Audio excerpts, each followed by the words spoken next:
Siento un orgullo profundo de esta tierra querida, de sus ríos y mares. Hay montaña divina, que la risa no falte, la pasión y el amor, y que nuestra vida sea el más grande valor. Es el momento de Antioquia, de nuestra gente, de nuestra vida, de nuestra tierra. Antioquia, Antioquia, Antioquia más. Es la experiencia, es la amistad, la transparencia. Antioquia, Antioquia, Antioquia más. Antioquia es mi región, unidos de corazón. Antioquia es mi pasión, sí, sí, sí. Antioquia es mi región, unidos de corazón. Antioquia es mi pasión, sí, sí, sí.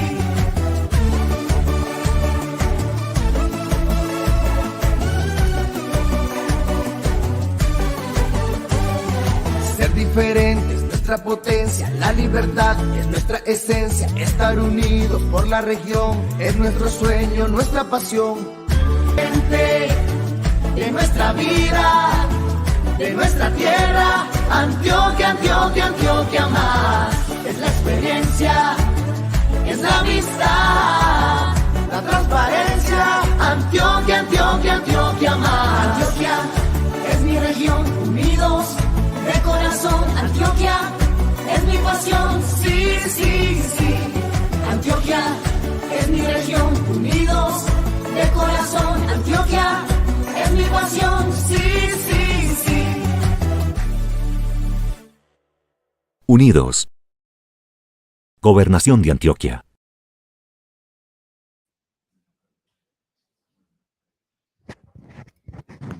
Muy buenos días.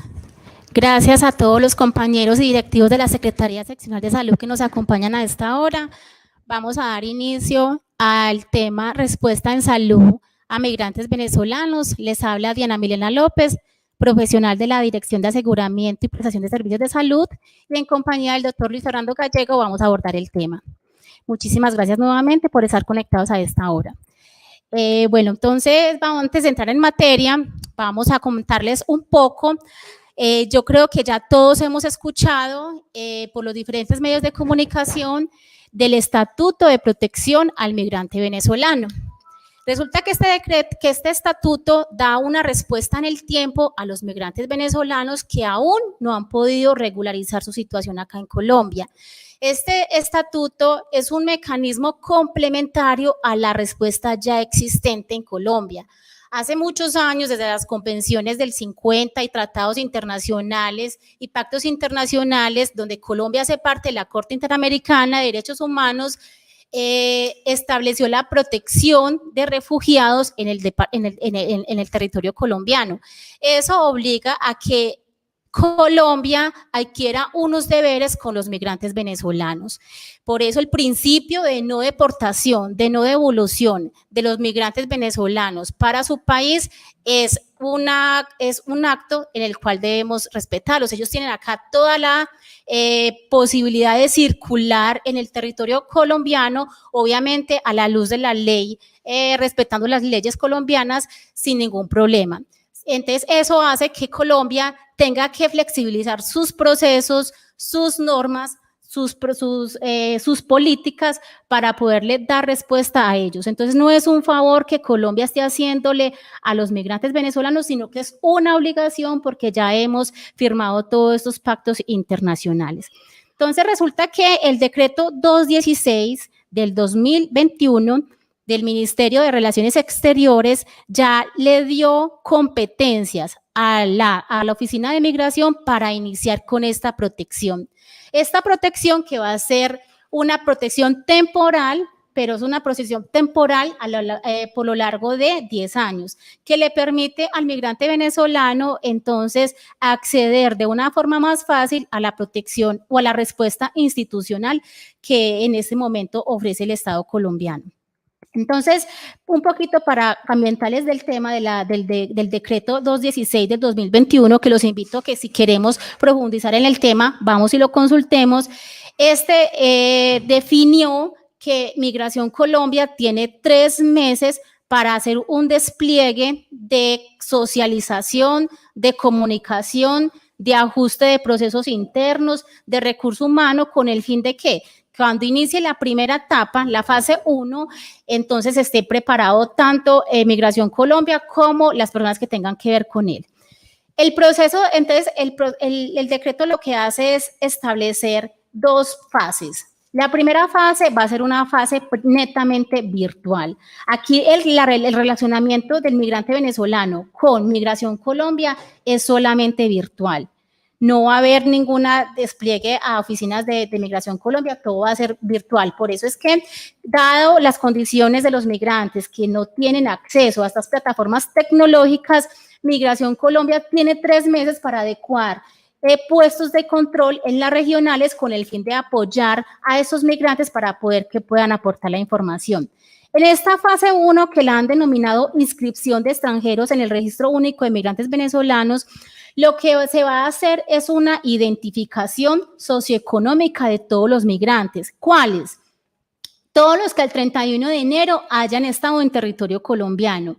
En adelante del 31 de enero, ellos tendrán que pasar a Colombia por un puesto de control. Si el migrante venezolano ingresa de manera irregular por cualquiera de las fronteras, de los 2.000 kilómetros de frontera que tiene Colombia con Venezuela, de manera irregular, este no va a ser sujeto de esta protección. Entonces, en este caso, lo que busca el Estatuto de Protección es disminuir que este migrante entre de forma irregular al territorio colombiano. En esa primera fase, ¿qué tiene que hacer el migrante? Aportar su documento básico. ¿Cuál es el documento básico que tienen estos migrantes? Está su pasaporte, para los chiquis tienen el acta de nacimiento, está el documento nacional de identidad o el permiso especial de permanencia para los que ya tienen pues aquí expedido este documento. Este aporte de documentos de identidad entonces va a hacerse en esta primera fase. Además de ello, entonces se va a hacer un aporte de información donde Migración Colombia podrá clasificarlos, caracterizarlos socioeconómicamente con el fin de establecer las necesidades de todos los migrantes en el territorio colombiano. Entonces, como les dije, la primera fase va a ser netamente virtual y aquí no va a haber ninguna parte presencial. Y en la segunda fase vamos a tener entonces ahí sí una relación personal. Aquí entonces Migración Colombia debe asignar una cita para que este migrante venezolano pueda entonces presentarse ante las oficinas de migración, hacer todas las tomas de huellas dactilares biométricas para poder entonces finalmente terminar la fase con la asignación del plástico. El plástico es el que le va a posibilitar tener un documento que ante cualquier entidad de Colombia se va a presentar de manera regular. Listo, entonces les dejo aquí el decreto 216, quien quiera profundizar, vamos entonces, está muy bien explicadito, pero básicamente se trata de esas 2 fases. Para recordar, estas 2 fases inician una vez se terminen los 3 meses. Una vez se terminen los 3 meses que se le dio a Migración Colombia, inicia la fase 1. Cuando termine la fase 1, inicia la fase 2. Cuando termine la fase 2, entramos, en este caso, la cartera de salud a darle una respuesta a ese migrante venezolano, que es lo que tiene que ver con el aseguramiento y la prestación de los servicios de salud. Entonces, antes de continuar, le voy a dar la palabra al doctor César Fonnegra.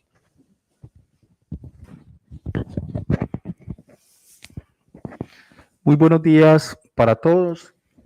Teniendo en cuenta el distanciamiento, más de 2 metros, me quito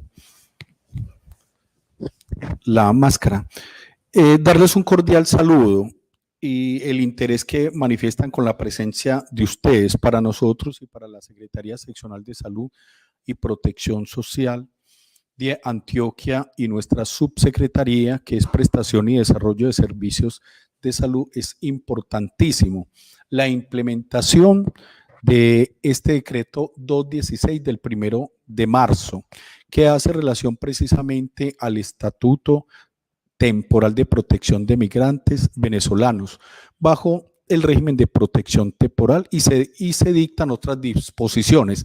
El fenómeno migratorio acá en Colombia es sabido las causas que se tienen desde nuestro país vecino y refleja unos datos muy dicientes.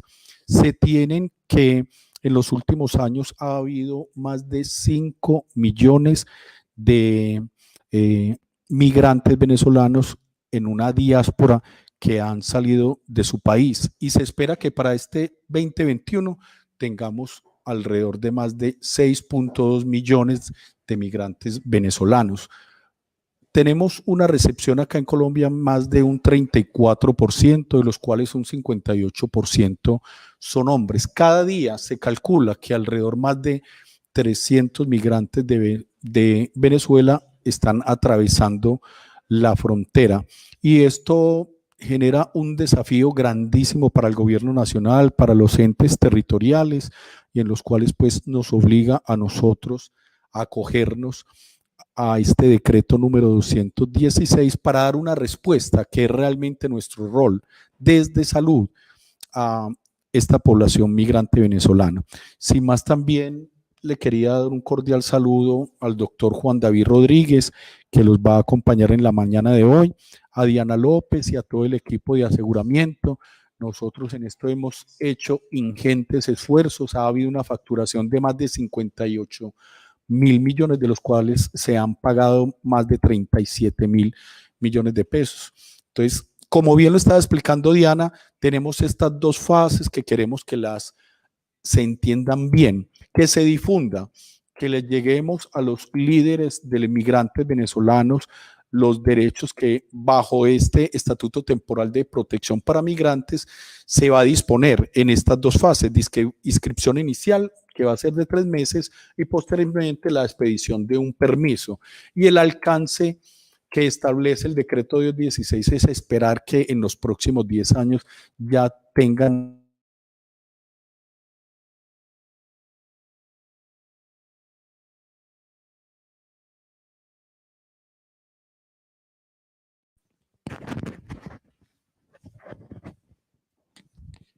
Gracias, doctor. Bueno, entonces, como les venía contando, las respuestas en salud no es que apenas van a iniciar, no, ya desde el 2017 Colombia viene dando unas respuestas en salud de manera pues no tan ahorita como se pretende con el estatuto, pero sí se han dado respuestas y al día de hoy continuamos con las respuestas bajo las modalidades y bajo las instrucciones del Ministerio de Salud que tenemos a la fecha. Ya cuando se emitan los respectivos actos administrativos que modifiquen los procesos de afiliación y todo el proceso de afiliación del migrante que ya tiene ese plástico de protección temporal en unos 6 meses más o menos, entonces se actuará bajo esas normas. Pero entonces el objetivo de hoy queremos es entonces contarles cómo venimos trabajando con los migrantes venezolanos, a qué tienen derecho y qué competencias la Secretaría Seccional de Salud tiene frente a ellos. Como lo decía el doctor César,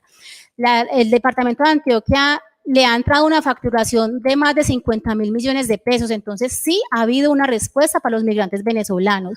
Obviamente que es escasa, pero sí la ha habido pues en frente a responder por las necesidades en salud que tiene esta población. Bueno, entonces, como les decía al inicio, en el 2018, el Ministerio de Salud expidió un plan de respuesta del sector salud frente al fenómeno migratorio. Ese plan de respuesta fue motivado, ya les dije, por unas obligaciones que ya hemos adquirido años atrás. Este plan de respuesta lo que trata de recoger como todos los campos o todos los frentes que cada entidad territorial debe responder en salud a los migrantes venezolanos. Entonces se ha dividido pues como en componentes de gestión de la salud pública, fortalecimiento de las atenciones en salud y un financiamiento y seguimiento. Entonces es como la transversalidad de este plan de respuesta que el Ministerio de Salud ha dado a todas las entidades territoriales, departamentales y municipales para que lo adapten y lo ajusten, obviamente de acuerdo a los recursos financieros que tiene cada entidad territorial. La Secretaría Seccional de Salud, entonces, viene dando respuesta. Para ello, entonces, tenemos que 4 grupos o 4 direcciones de la Secretaría Seccional tienen que ver con los migrantes venezolanos. Entonces, está la Dirección de Aseguramiento y Prestación de Servicios de Salud. Aquí, entonces, tenemos el componente de afiliación y tenemos el componente de prestación de servicios de salud a la población. ¿A cuál? A la que hoy no se puede afiliar al régimen subsidiado o si tiene capacidad de pago al régimen contributivo.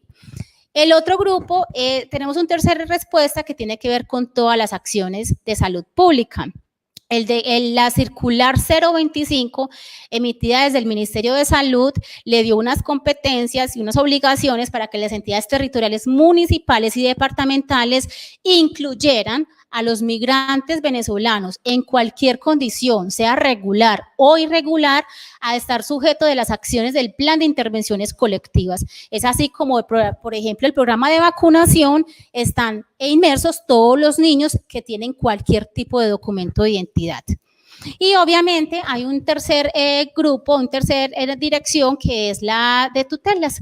Digamos que todo persona parada aquí en Colombia tiene derecho a poner la tutela. Entonces, hemos visto que cada vez se nos ha aumentado que estos migrantes venezolanos interponen una tutela y si el juez falla, donde le ordena a la Secretaría Seccional de Salud brindarle una atención en salud, tenemos que entonces ejecutar esa tutela y por ende entonces el grupo de tutelas también hace parte. Entonces mire que transversalmente 2 direcciones grandes tenemos que ver con la respuesta en salud a los migrantes venezolanos. Desde el grupo de aseguramiento, en cabeza pues como mía, hemos tratado pues como de articular todas esas respuestas. Por eso aquí les presentamos como toda la sincronía que tenemos que tener, tanto interna como Secretaría Departamental, como de nosotros para el exterior.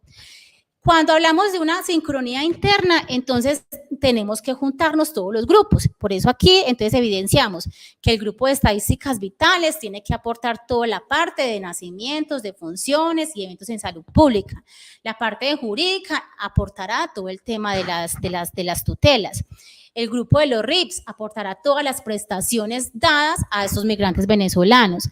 La Dirección de Aseguramiento y Prestación de Servicios de Salud, por allí, por este equipo, entra toda la facturación y se realizan todos los avales y obviamente los pagos a la red de servicios. El CRUDE departamental, allí entonces entran todas las solicitudes de todos los migrantes que en este momento ingresan a la red de servicios de salud, sea por los servicios de urgencia o por los servicios electivos. El CRUDE hace una autorización y le asigna una IPS, la cual prestará el servicio de salud. La Dirección de Aseguramiento, entonces tenemos a cargo todo el proceso de afiliación. Y obviamente el grupo de salud pública con todos sus programas deben incluir a los migrantes venezolanos en esta ejecución de actividades. Entonces mire que es una sincronía que tenemos que tener internamente para poder tener información disponible y obviamente identificar las necesidades y identificar si hay alguna población que entra por alguno de estos grupos y que puede acceder al aseguramiento. La idea entonces es poder afiliar esa población. Y tenemos que tener entonces una sincronía externa, ¿sí? Porque nosotros solos no podemos trabajar, necesitamos ¿de quién? De Migración Colombia. Migración Colombia debe aportar toda la parte de aseguramiento, de información, de identificación, de definición de documentos de identidad que pueden tener los extranjeros. La registraduría, necesitamos la registraduría ¿para qué? Para que nos aporte toda la parte de expedición de registros civiles de los nacimientos de las madres venezolanas, con el fin de hacerle seguimiento de que efectivamente ese recién nacido sí nos entre al aseguramiento y no se nos quede sin afiliación. Necesitamos ¿de quién? Del Ministerio de Salud, que es quien regula pues como toda la parte de aseguramiento. Las entidades territoriales, las EPS y las IPS ejecutan todo lo que expide el Ministerio de Salud. Los usuarios tienen que conocer cuáles son sus deberes y cuáles son sus derechos. El ICBF también es un ente importante, dado que se nos ha aumentado los niños en condición de abandono que están bajo la protección de este ente. Ellos también entran al aseguramiento inmediatamente, por eso tenemos que coordinar también con ellos toda esta parte de los listados de menores en condición de abandono. Y hay una mesa GIFIN. De pronto para algunos es raro escuchar este término, significa un grupo interagencial de grupos de fenómenos migratorios mixtos. Es una organización liderada por la ACNUR y la OIM, donde buscan dar respuestas a los migrantes venezolanos. ¿Sí? Resulta que hay mucha cooperación internacional que ya está ejecutando sus acciones aquí en Colombia y obviamente aquí en Medellín, donde ese migrante venezolano en condición irregular que requiere un servicio de salud busca la cooperación internacional. Si por la cooperación internacional no hay una respuesta en salud, entonces busca la entidad territorial, sea departamental o sea municipal. ¿Para qué? Para que le supla ese servicio en salud que ese migrante en ese momento requiere. Entonces, esta organización es muy importante porque ha suplido muchas de las necesidades de los migrantes que tienen en este momento. Bueno, entonces vamos a entrar al proceso de aseguramiento, ¿sí? Vamos a dividir la intervención en aseguramiento y prestación de servicios de salud, que va a estar a cargo del doctor Luis Fernando Gallego, pero aquí vamos a hablar entonces un poquito de la afiliación para que ustedes conozcan y, como decía el doctor César, que ustedes nos ayuden con difundir la información. ¿Por qué? Porque muchos de los migrantes no saben los términos en salud de que manejamos en Colombia. Si no lo sabemos nosotros, si a veces decimos es que afiliación al CISBEN, imagínense ellos que vienen nuevos a conocer un sistema de salud. Entonces, la idea con esta socialización interna desde los funcionarios de la Secretaría Seccional es que podamos entonces orientar a esa IPS, orientar a esa entidad territorial, orientar a esa entidad, ¿cierto?, con la que tengamos de cara para saber quiénes se pueden afiliar y quiénes no, y ese no, saber qué servicios de salud están sujetos por parte de nosotros. Entonces, ¿quiénes se pueden afiliar? Voy a partir de que la afiliación se puede hacer para el régimen contributivo cuando hay una capacidad de pago y para el régimen subsidiado cuando no tenemos capacidad de pago. ¿Listo? ¿Quiénes se pueden afiliar? Entonces, resulta que primero que todo, antes de definir quiénes se pueden afiliar, todos, absolutamente todos, tenemos que conocer cuál es el documento de identidad en este momento que me permite la afiliación. Digamos que cada programa social define sus lineamientos, sus requisitos. El programa social, el Ministerio de Salud dijo que para usted acceder al Sistema General de Seguridad Social en Salud, que es la principal herramienta, la principal estrategia para acceder al aseguramiento, usted, ciudadano, tenía que cumplir con un documento de identidad. Entonces, primero, tengamos como un poquito en el radar cuáles son los documentos que me permiten a mí la afiliación. Entonces, está el certificado de nacido vivo, expedido por una IPS en Colombia. El registro civil de nacimiento, que me permite a mí la afiliación si tengo menos de 8 años. La tarjeta de identidad para los 18 años, la cédula de ciudadanía para los mayores de 18 años, la cédula de extranjería para cualquier extranjero, obviamente expedida por la Cancillería. Vemos mucho que tratamos de confundir el término cédula de extranjería con el documento que trae el ciudadano de allá de su país. Sí, hemos tratado de hacer una socialización, una sensibilización, de evitar confundir ese documento, porque eso no es cédula de extranjería. La cédula de extranjería es la que allá arriba dice República de Colombia, expedida en Colombia, que le da esa residencia a ese extranjero. Está el pasaporte para menores de 7 años, está el salvoconducto. El salvoconducto es un documento transitorio que lo expide Migración Colombia. ¿A quién? Ahorita les decía que toda esta movilidad de migrantes venezolanos en Colombia, Colombia los acoge como refugiados. Sin embargo, este venezolano tiene que formalizar ante Migración Colombia esa condición de refugiados. Y para hacerlo, entonces Migración Colombia le expide transitoriamente un documento que se llama salvoconducto. Mientras que la Corte Interamericana analiza toda la documentación que él tiene que aportar y le otorga esa calidad de refugiado. Mientras eso se le asigna el salvoconducto que le permite ingresar al aseguramiento. Y está el permiso especial de permanencia, que a la fecha se han expedido alrededor de, si no estoy mal, 9 amnistías desde el 2017 hacia acá. La última venció el mes pasado, sin embargo, al día de hoy todavía hay una vigente. ¿Para quiénes? Aquel migrante irregular que vaya a ser contratado para ejercer una obra labor, ese empleador podrá hacer una solicitud ante el Ministerio de Trabajo. Y el Ministerio de Trabajo, en la articulación con Migración, le van a expedir un permiso especial de permanencia para el fomento del trabajo.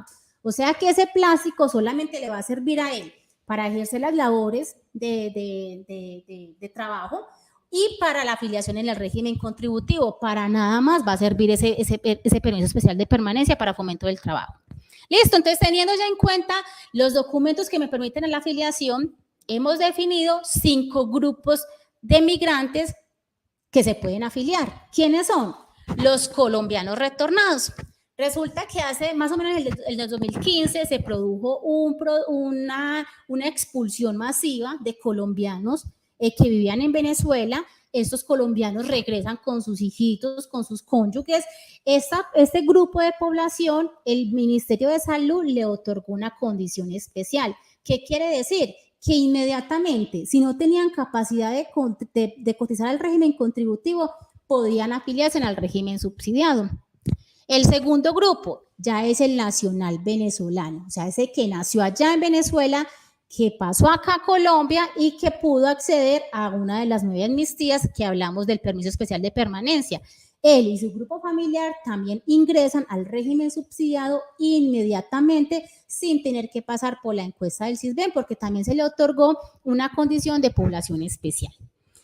Todos los nacidos de madres venezolanas, tengan condición regular o irregular, pero que ese nacimiento haya sido aquí en piso colombiano, ese nacimiento debe egresar afiliado al sistema de salud. ¿Sí? No podemos permitir que un hospital atienda un parto y egrese ese niño sin la afiliación. Ojo, es solamente el niño, porque el niño sale con el certificado de nacido vivo. Y ya también de pronto todos conocemos que desde el 2019 se expidió la ley de apátrida. ¿Qué quiere decir eso? Que ya Colombia adoptó la nacionalidad de estos recién nacidos en piso colombiano y se les otorga registro civil de nacimiento, o sea, nacionalidad colombiana. El cuarto grupo de migrantes que se pueden afiliar son los que tienen un salvoconducto, que ya hablamos del salvoconducto, ¿cierto? Y la cédula de extranjería. Resulta que estos cabezas de familia que tienen estos 2 documentos de identidad también se pueden afiliar al régimen subsidiado. Pero ¿qué pasa con ellos? Que entran en el marco de una temporalidad. ¿Qué quiere decir? Que están sujetos de que la entidad territorial municipal le aplique la encuesta del CISBEN. Si en el ejercicio de la aplicación de la encuesta del CISBEN es a ese migrante le da una categoría de no pobre o de no vulnerable, se retira del régimen subsidiado. Y si ese migrante no tiene cómo pagar de manera independiente el régimen contributivo, ¿pasará a dónde? A la población no afiliada. Que en Colombia todavía existe un rango, una población no afiliada, por eso existen los CRUES departamentales. Porque si todo el mundo estuviera en cobertura universal, no existirían los CRUES departamentales. Todavía hay un rango de población que no puede acceder al servicio de salud, que no puede acceder al aseguramiento, pero que tiene que acceder al servicio de salud. Pongo de ejemplo muy cruel un niño venezolano de 3 años que viene con acta de nacimiento de Venezuela. ¿Se puede afiliar aquí? No, no se puede afiliar. ¿Pero quiere decir que no lo vamos a atender? Sí, claro que lo tenemos que atender. Lo tenemos que atender en el marco de esa obligatoriedad que nos da la competencia en la ley 715 de atender la población que no puede acceder al aseguramiento, no tiene la capacidad de pago y obviamente hay que atenderla con los recursos de ¿quién? Del Estado, en este caso con los recursos del departamento en lo que tiene que ver mediana y alta complejidad. Y hay un quinto grupo de población migrante que también se puede afiliar, que ¿quiénes son? Todos los niños que están bajo la protección del ICBF. Ojo, los que están abandonados en protección del ICBF. ¿Por qué? Porque con todo este tema de migraciones, no todos los niños de Venezuela que están aquí en Colombia están en condición de abandono, pero a muchos de ellos el ICBF interviene para restablecerles sus derechos cuando tienen algún evento en salud o algún otro suceso que afecte sus derechos. Pero que el ICBF intervenga en ese niño, en ese grupo familiar, no quiere decir que esté en condición de abandono. Entonces, ese niño no se podrá afiliar. ¿Quiénes se pueden afiliar? El que definitivamente el ICBF está haciendo las veces de ese papá y mamá de ese menor. Toda la población habitante de calle. ¿Quién define quién es habitante de calle? Es la alcaldía. La alcaldía, a través de su Secretaría de Salud, de su Secretaría de Inclusión Social, de su Secretaría de Gobierno o de su programa, como lo haya definido, le define y le otorga la condición a un ciudadano que es habitante de calle. Cuando le otorgan esa condición de habitante de calle, independientemente de la nacionalidad o del país que éste venga, tiene esa condición de habitante de calle. Ellos también entran al aseguramiento inmediatamente. La población privada de la libertad, en cárceles del orden municipal, departamental, en calabozos o en centros de detención transitoria, también tienen que estar afiliados al régimen subsidiado.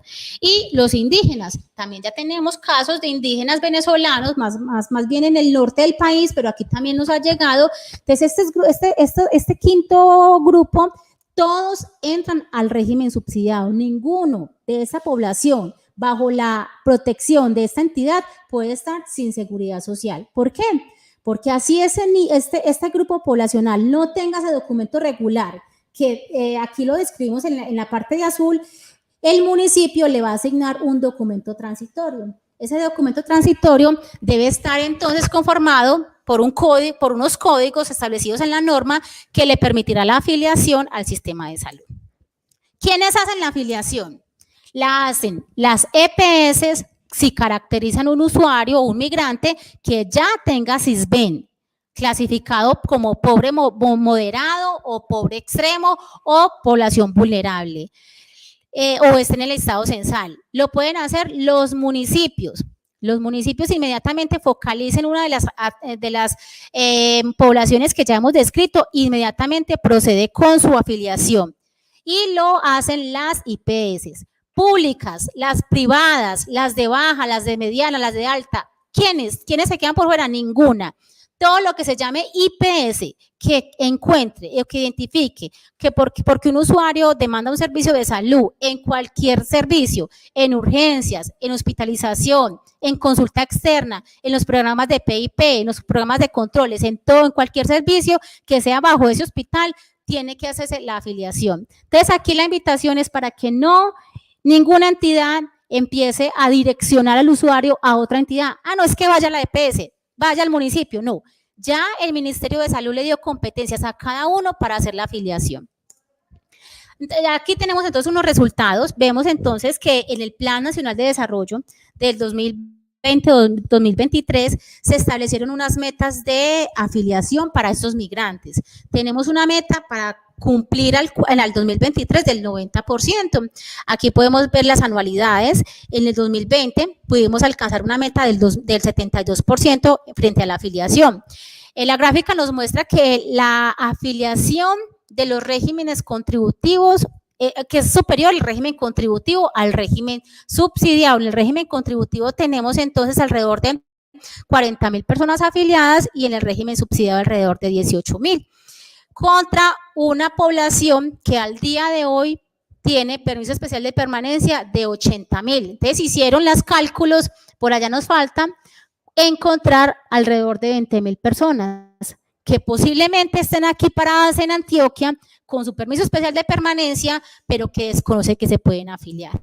Y aquí tenemos entonces unos aspectos que impiden que logremos esa afiliación de ese resto. Lo primero, el desconocimiento. Como les decía ahorita, el desconocimiento del venezolano que se puede afiliar es mucho. Entonces ahí nos toca, es como una tarea con esos migrantes para que sepan que tienen los derechos, pero ojo, también tienen deberes. También con el sistema tienen los deberes.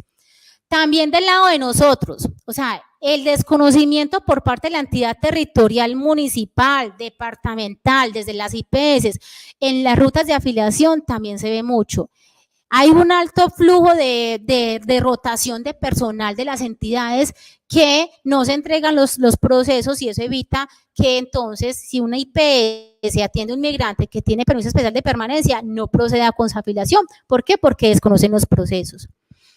Los migrantes que se hicieron aquí identificar y que accedieron a un permiso especial de permanencia pueden ya haber pasado para otros países o devolverse para su país y nadie nos informa. Las secretarías de salud municipales y departamentales no tienen conocimiento. Entonces el usuario nos queda en las bases de datos, pero definitivamente no podemos afiliarlo porque él ya transitó hacia otro país o devolvió a su país de origen.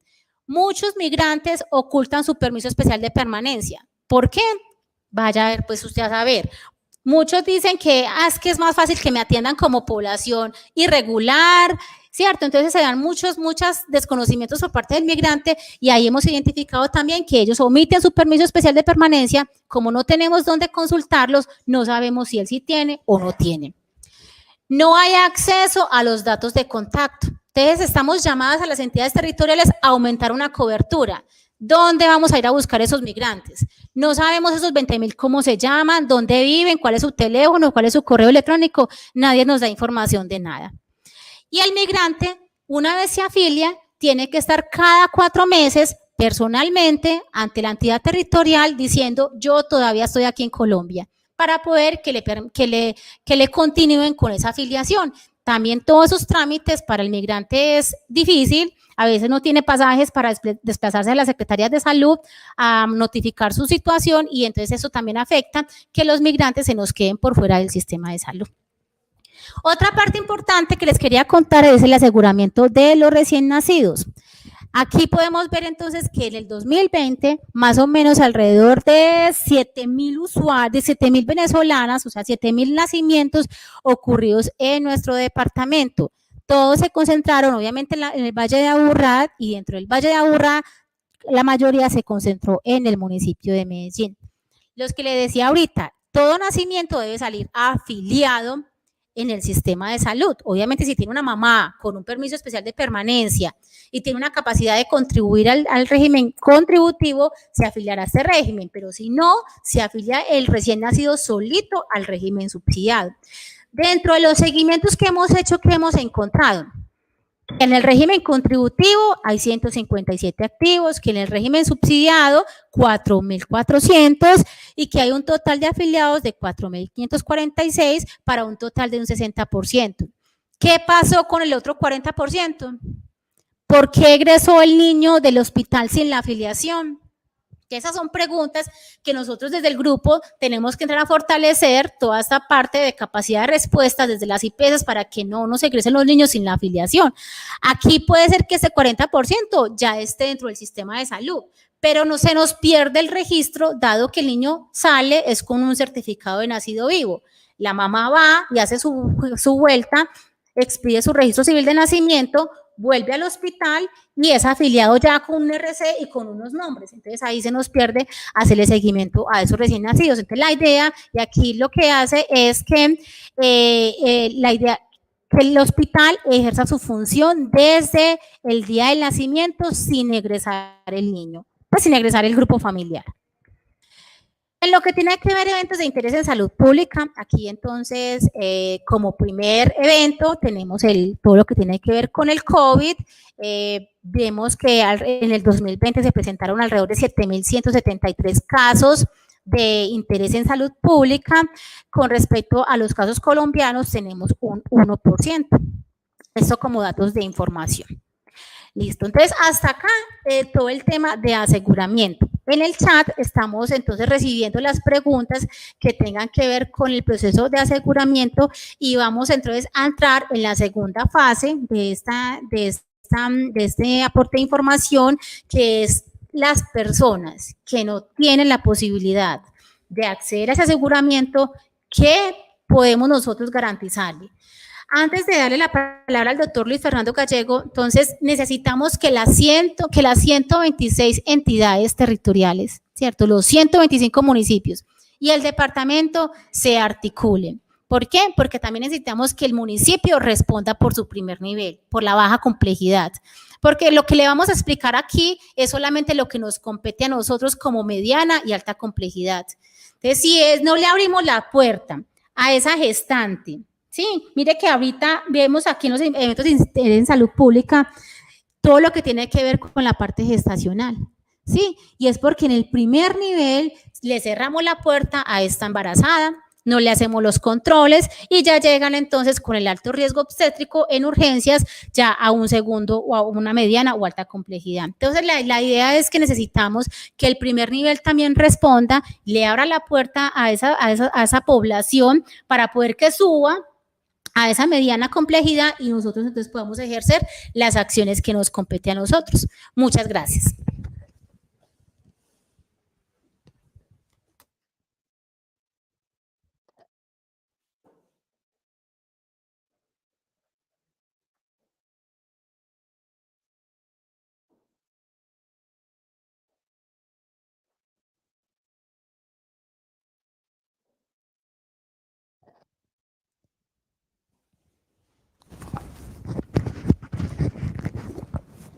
¿Me escuchan? ¿Sí? Bueno. Muy buenos días para todos. Mi nombre es Luis Fernando Gallego, soy profesional universitario de la Secretaría Seccional de Salud y Protección Social de Antioquia en la Dirección de Aseguramiento y Prestación de Servicios de Salud. El tema básicamente que les voy a abordar hoy tiene que ver con el tema de las atenciones e intervenciones en salud.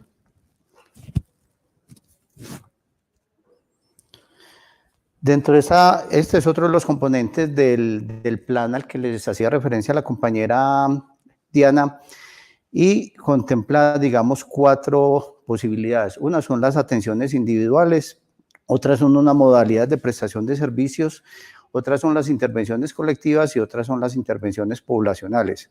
Básicamente me voy a referir a las 2 primeras, ya que la tercera, que tiene que ver con las intervenciones colectivas, hace muchas referencias a lo que tiene que ver con el plan de intervenciones colectivas, pero básicamente en temas como es el tamizaje, como es la canalización y como es el tema de la educación en salud.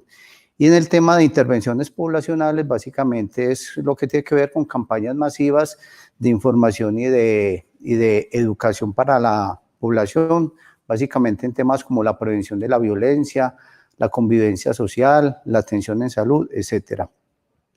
Y el otro componente del plan es lo que tiene que ver con el financiamiento y el seguimiento. Dentro del financiamiento, pues no voy a profundizar mucho, pero sí es importante saber que este plan tiene diferentes fuentes de financiación.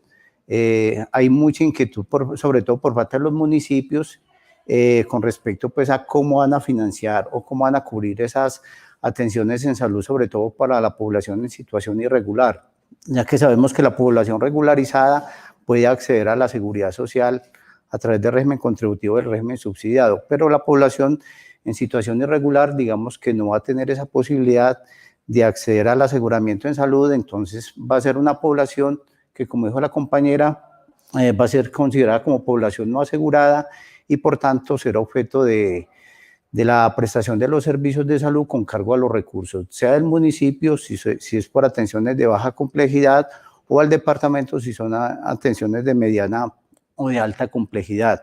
Pero también establecen otros posibles recursos, como son, por ejemplo, el Sistema General de Regalías, el Sistema General de Participaciones, ayudas internacionales, y también la posibilidad de que se hagan con los recursos propios, tanto del departamento como del municipio. El Ministerio de Salud también, digamos, está haciendo unos giros, unas transferencias, pero son unos recursos que tienen, digamos, una especificación para su utilización. Yo al final pues les voy a referir un poquito de cuáles serían esos requisitos para poder acceder a esos servicios.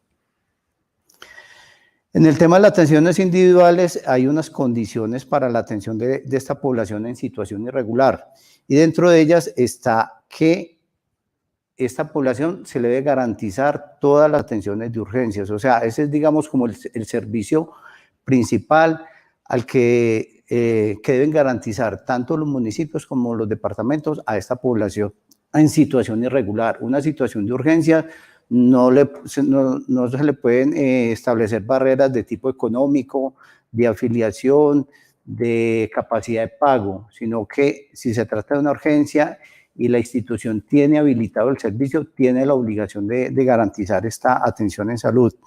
Y dice muy claro el plan que estos pacientes, si demuestran no tener capacidad de pago, deben ser cubiertos con cargo a los recursos del ente territorial, sea municipal o sea departamental. Y la otra cosa es que estas poblaciones deben tener un abordaje, digamos, especial a través de una priorización de servicios, porque son personas que tienen necesidades, tienen unas situaciones especiales pues, dentro de su condición de regularidad y por tanto deben tener un abordaje pues como en cierta forma diferente pues al resto de la población. Ya en el tema de las modalidades de prestación de servicios, entonces hay varias posibilidades. Una es a través de la conformación de equipos multidisciplinarios conformados por médicos, enfermeras, psicólogos, entre otros. El tema del psicólogo es fundamental en este tipo de equipos por el tema de la situación psicosocial que presenta esta población irregular y digamos que la salud mental puede ser uno de sus mayores compromisos pues, por su situación. Otra es la de reorganizar la red de prestación de servicios de salud. Usted sabe que esa es, digamos, como la estrategia que ha planteado el gobierno, esas redes de prestación de servicios para garantizar que a la persona no solamente se le dé continuidad, integralidad, sino disponibilidad pues, de cada uno de los servicios que requiera de acuerdo a su complejidad. Y lo otro es el tema de la red de apoyo, que es básicamente el manejo de la referencia y contrarreferencia de pacientes. O sea, es un sistema que debe fortalecerse en este tipo de población porque sabemos que son personas que no solamente van a enfrentar situaciones de salud que puedan ser manejados en una baja complejidad, sino en una mediana o en una alta complejidad, ahí es donde entrarían, digamos, a jugar mucho el tema de los CRUES, que pronto le hago una corrección a la compañera Diana. Los CRUES no existen solamente para el tema de autorización de servicios, sino que los CRUES básicamente su existencia que se dio por vía normativa es básicamente para coordinar el tema de las urgencias y el tema de las emergencias, o sea que independiente de que en algún momento no tengamos necesidad de autorizarle servicios a los usuarios porque ya están todos afiliados, vamos a seguir teniendo competencias en el tema de garantizar acceso a los servicios de salud, de pacientes urgentes, de pacientes en situaciones de emergencias o desastres y otro tipo de responsabilidades que le están asignando a los CRUES en el sistema de salud pública, en el sistema de vigilancia epidemiológica, o sea, pues que realmente el CRUE va a existir por mucho tiempo y no solamente pues para el tema de la autorización de servicios, porque inclusive la norma está llevando a eso, de que realmente esa no debe ser como la responsabilidad principal de los CRUES, el tema de autorizar un servicio, es simplemente de garantizar el acceso a un servicio de salud, porque para eso estarían las aseguradoras, pues en el caso de los pacientes asegurados, con su red de prestadores y con sus, digamos, oficinas o las especies pues como de centros reguladores, pues no serían CRUES sino centros reguladores de autorización y para la referencia y contrarreferencia a los pacientes. Bueno, el plan plantea una priorización de poblaciones y una priorización de eventos.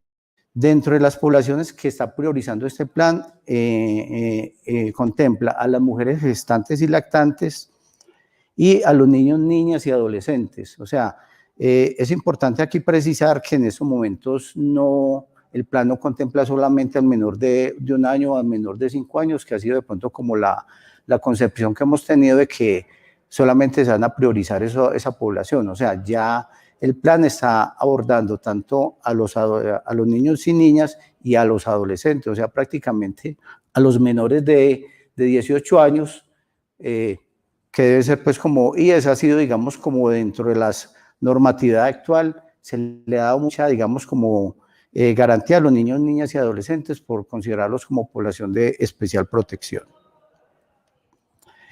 Y también el plan está contemplando una serie de eventos o de patologías pues, que deben ser priorizados dentro del proceso de la atención en salud del migrante irregular. Entonces, hablan de los eventos transmisibles por considerarse de alta externalidad. Dentro de ellos contempla al VIH y a todas las infecciones de transmisión sexual. Está el tema de la tuberculosis y todas las inmunoprevenibles como es el sarampión, la rubeola, la difteria, el polio, entre otras. Básicamente nosotros como departamento este tipo de eventos los asumiríamos en lo que tiene que ver con la mediana y la alta complejidad, porque la baja complejidad sería con cargo al municipio. Está también el tema de las enfermedades transmitidas por vectores, o sea, lo que es la malaria, la enfermedad de Chagas, el dengue, la leishmaniasis, la fiebre amarilla, entre otras, serían eventos que se priorizarían dentro de este plan. Están todos los tipos de violencia, especialmente la de género.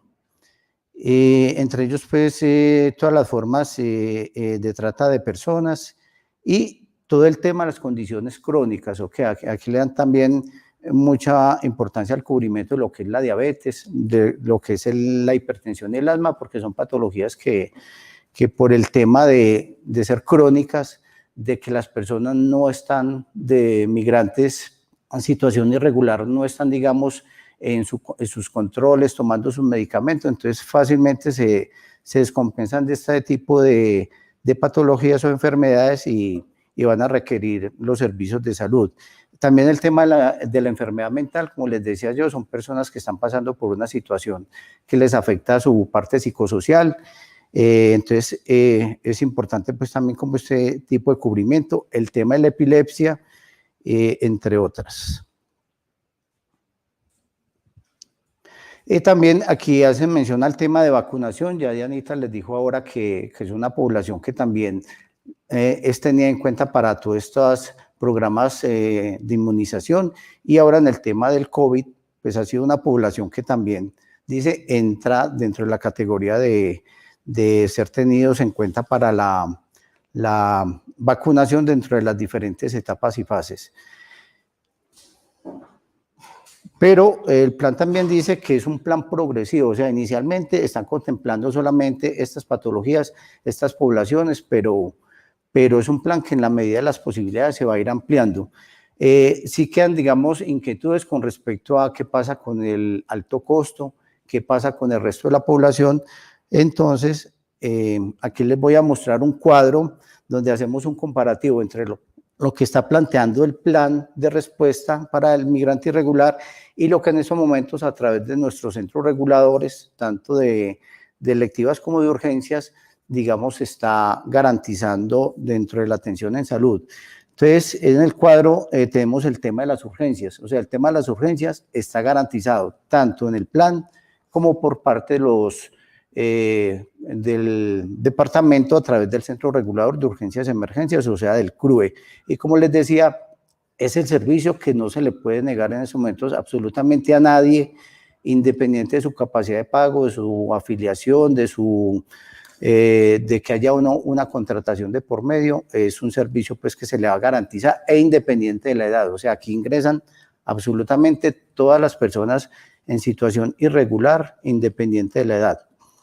Bueno, en cuanto a lo que tiene que ver con el alto costo, donde hay enfermedades como la artritis reumatoidea, la hemofilia, la enfermedad renal crónica, el VIH, el cáncer, las enfermedades huérfanas, la enfermedad cardíaca y el trauma mayor, digamos que el plan solamente está contemplando el VIH, pero el departamento a través del centro regulador, digamos que está garantizando la cobertura de ese alto costo. Entonces, podríamos decir que las personas en situación irregular que presenten un tipo de patología de estas no debería tener problema para su atención porque se le estaría garantizando a través del departamento, porque ha sido una de las prioridades que está establecido el departamento para las personas no aseguradas o no afiliadas. Es importante aclarar que Esto básicamente es para la población no asegurada y para la población pues que muestre no tener capacidad de pago y para el tema del migrante en situación irregular. Está el tema de la enfermedad mental, lo contempla tanto el plan y ha sido también una de las prioridades que se manejan dentro del centro regulador. El tema de gestantes, ya sabemos pues que tanto para el plan como para el departamento es una prioridad. Mayores de 60 años, digamos que acá esta población, digamos, directamente no la está mencionando el plan como tal. Dice, al mayor de 60 años se le va a garantizar esto, pero sabemos que es una población que va a presentar muchas de las enfermedades crónicas que mencionamos dentro del plan, entonces digamos que ellos van a tener cobertura de su diabetes, de su hipertensión, de su asma, de su problema mental. Y el tema de los menores de edad, aquí es donde hay también, digamos, como una disparidad porque, digamos, a nivel de centro regulador en el tema de electivas, siempre se le ha dicho, solamente se va a priorizar a la población menor de 5 años. Entonces, la población de 6 a 18 años, digamos que se está quedando por fuera de esa priorización y el plan está contemplando también al adolescente. Entonces, digamos que es una de las tareas que tendríamos que entrar a establecer a través de las directivas de la Secretaría Seccional, cómo vamos a poner a rezar este plan de respuesta en salud que plantea el gobierno con respecto a lo que la Secretaría y el departamento han contemplado como priorización dentro de la atención en salud a la población no asegurada. Acá les muestro, digamos, los requisitos que está estableciendo el Ministerio de Salud para poder acceder a los servicios de salud con cargo a los recursos que ellos están transfiriendo. Nosotros, como departamento, a través de la Secretaría Seccional de Salud, hemos venido ejecutando unos recursos que se han enviado por parte del Ministerio desde el 2018. Digamos que ya hemos recibido 4 giros, dentro de los cuales uno de ellos no se pudo ejecutar porque llegó demasiado tarde y en ese momento había una normatividad que decía que si estos recursos no se ejecutaban dentro de la vigencia, había que reintegrarlos en su totalidad junto con los rendimientos. Pero a partir de la expedición del decreto 2408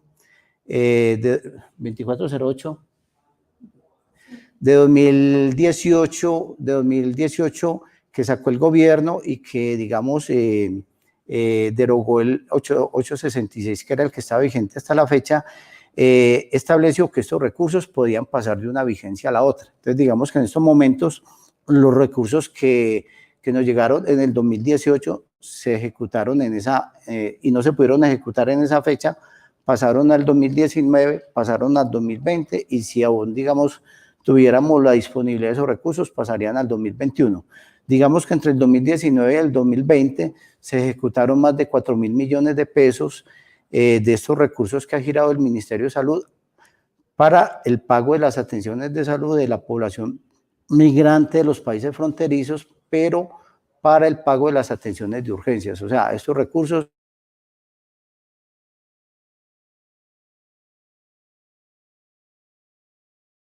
pueden ser destinados al pago de atenciones, estos recursos, las atenciones que se prestan en la red privada. La persona tiene que demostrar no tener capacidad de pago, entonces para eso la persona debe hacer una declaración extrajuicio, o sea, a través de un documento que la misma institución de salud elabore, pone a firmar a la persona donde la persona dice que no tiene capacidad de pago para asumir esa atención en salud. La otra condición es que la persona no esté afiliada a la Seguridad Social. Sabemos que si es una persona en situación irregular, difícilmente va a acceder al aseguramiento porque no cumple por el requisito para acceder a ese aseguramiento. Entonces, es una de las cosas que tienen que verificar muy bien las instituciones de salud, verificar que la persona no tenga ningún tipo de seguridad social. Por lógica, no tendría tampoco un SISBEN, porque a la persona en situación irregular no se le podría hacer tampoco un SISBEN. Y y que tampoco sea una persona que tenga una póliza de salud. Ustedes saben, sobre todo el tema de los migrantes de paso, una de las condiciones que deben de tener estas personas, como son personas que se van a quedar residenciadas en el país, digamos que deben de manejar una póliza que le cubra su situación de salud. Pero ustedes saben que eso dice la norma, pero a la hora de la verdad llega un migrante que está de paso por el país, eso se ve mucho sobre todo a nivel del Urabá con toda esa población, cubanos, haitianos, africanos que llegan para seguir hacia el norte, entonces hacen su tránsito por Necoclí, por Turbo, son personas que con seguridad no van a cargar una póliza y esas personas se pueden enfermar, presentar una situación de salud y como dice la norma, hay que garantizarles atención en salud por tratarse de una urgencia. Pero si la persona posterior a ese requiere una atención electiva, ahí sí va a haber el problema porque esa atención sí no se les puede garantizar, ya que la persona lo tendría que hacer de su propio bolsillo. Y lo otro es que sea de un país fronterizo, o sea, ahí están, digamos, como las 5 condiciones para acceder a los recursos de la nación, o que sea una urgencia, que la persona no tenga capacidad de pago, que no esté en el aseguramiento en salud, que sea una persona de un país fronterizo, no necesariamente tiene que ser un venezolano, puede ser un ecuatoriano, puede ser un peruano, un brasilero, un panameño, inclusive un nicaragüense, porque Colombia comparte aguas territoriales con Nicaragua, entonces esas personas también podrían acceder a este tipo de recursos si no tienen esa capacidad de pago. Y la otra condición es que sea la atención en la red pública.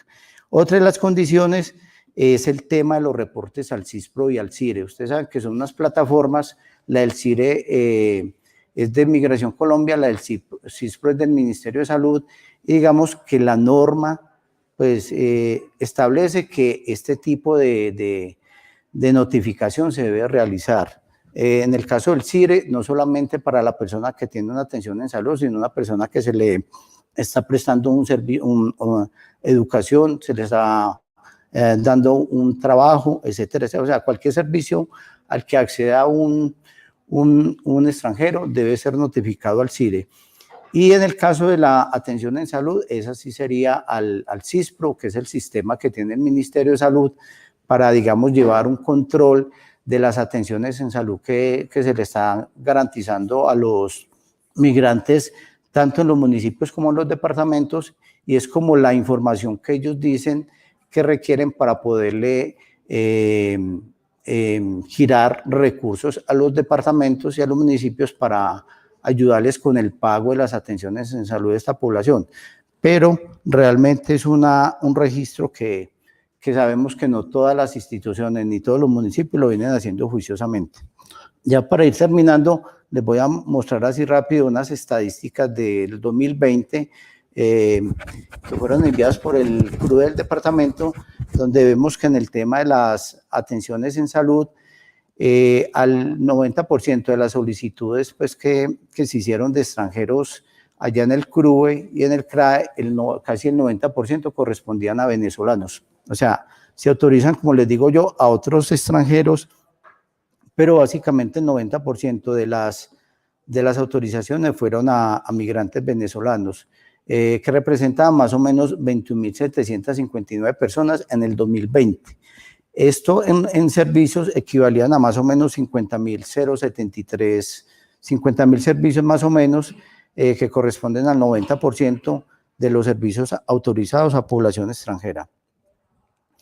Acá vemos algunos de los diagnósticos más frecuentes dentro de las autorizaciones que se generaron por el CRUE y el CRAE, y vemos que en el caso de la mujer, la mayor prevalencia tiene que ver con todo lo que está alrededor del embarazo, del parto y el puerperio. O sea, la mayoría de las autorizaciones tenían que ver o la supervisión del embarazo, el parto espontáneo, el embarazo de alto riesgo, el embarazo normal, la atención materna por cicatriz uterina, el falso trabajo de parto, la amenaza de aborto, etc. Y en el caso de los hombres, el principal diagnóstico fue el VIH, seguido de otros dolores abdominales, la insuficiencia renal terminal y las fracturas y algo del COVID-19. Entonces vemos que que el venezolano de todas maneras viene presentando, sobre todo por el lado de las mujeres, el tema del embarazo como de alta prioridad pues dentro del proceso, y en el caso del hombre, el tema de las enfermedades de transmisión sexual y algunas enfermedades de alto costo que también se han disparado. En cuanto a los servicios autorizados, la mayoría corresponden al laboratorio. Está la consulta externa por ginecobstetricia, la consulta general de adultos, el servicio farmacéutico, las ayudas diagnósticas radiológicas, la hospitalización por pediatría, la consulta por infectología y la cirugía ginecológica. Y en cuanto a las instituciones a las que más se le autorizan servicios, básicamente es a la red pública, o sea, esa ha sido como la política del departamento de la Secretaría Seccional, de que la gran mayoría de las autorizaciones se realicen hacia la red pública. Aquí tenemos 10 instituciones, dentro de las cuales 9 son públicas y una sola es privada. O sea, está el hospital, la unidad de Manrique, el Hospital La María, Hospital General, el San Juan de Río Negro, el San Vicente de Caldas, el Manuel Uribe Ángel de Envigado, el Francisco Valderrama de Turbo, la unidad de Belén, el Marco Fidel Suárez de Bello, y por último está el Hospital Pablo Tobón Uribe. Entonces vemos que afortunadamente hemos tenido capacidad de respuesta por parte de la República con respecto al tema de la población migrante, y realmente lo que se ha tenido que mandar para la red privada es poco, sobre todo por el tema de ya atenciones que no maneja, digamos, la República. Ya para terminar, les voy a mostrar, digamos, el tema de los reportes al CISPRO. Vemos que es un reporte que se viene, digamos, realizando desde el 2017 a la fecha. En el 2016 solamente nos reportaron 16 municipios, 57 instituciones. Para el 2018 ya nos reportaron 32 municipios, 140 instituciones. Para el 2019 ya habían notificado 60 municipios, 211 instituciones. Y el año pasado reportaron al CISPRO 71 municipios a través de 240 instituciones. Entonces vemos que es un reporte que ha ido incrementándose en el tiempo, pero que sigue siendo insuficiente, porque nosotros necesitamos que los 125 municipios del departamento reporten al CISPRO todas las atenciones en salud que se le esté prestando a la población migrante. Por lo que les decía yo, eso va a garantizar el tema que va a mandar el Ministerio de los Municipios a los departamentos. Acá al final, digamos que hay un resumen de algunos de los indicadores que se mencionaron pues en el transcurso de la conferencia. De todas maneras, ahí los dejo para que lo miren cuando tengan pues forma. Es cierto que la presentación se les va. Bueno, y al final estamos mostrando los 3 referentes que en esos momentos hay a nivel de la Secretaría para el tema de los migrantes. Entonces está Luis Fernando Gallego, Liliana Patricia Mejía y Ana Milena López. Ahí aparecen los contactos, el teléfono y el correo electrónico. Estamos disponibles para atender las inquietudes, las dudas que tengan con respecto al tema de la atención de los migrantes. Muchísimas gracias y estamos atentos a cualquier inquietud o duda que tengan con respecto al tema de hoy.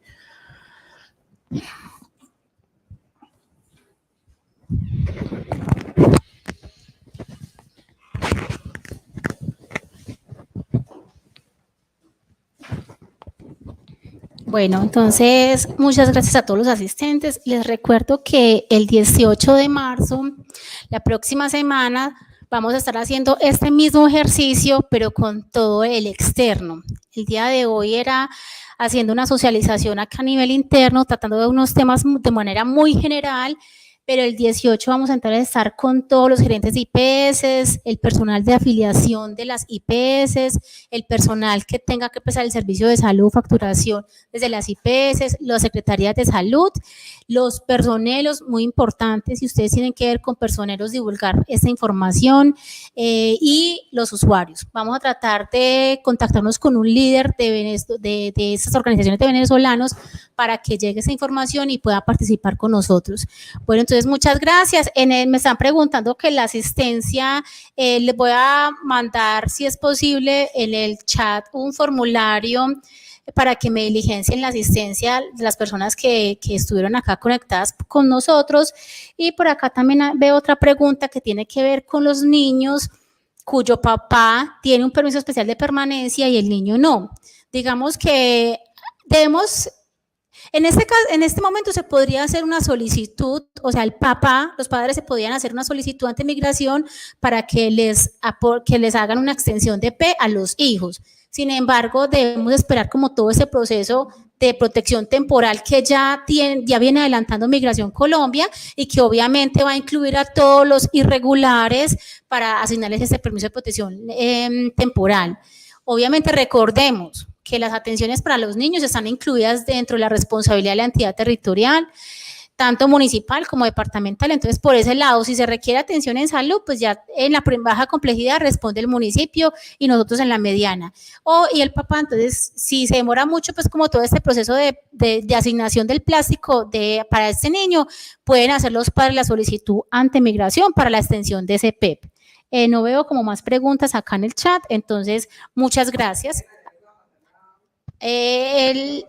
Listo, en el chat vamos entonces a disponer el formulario para que me hagan el favor, antes de que se desconecten, el evidenciamiento de la encuesta, de la asistencia.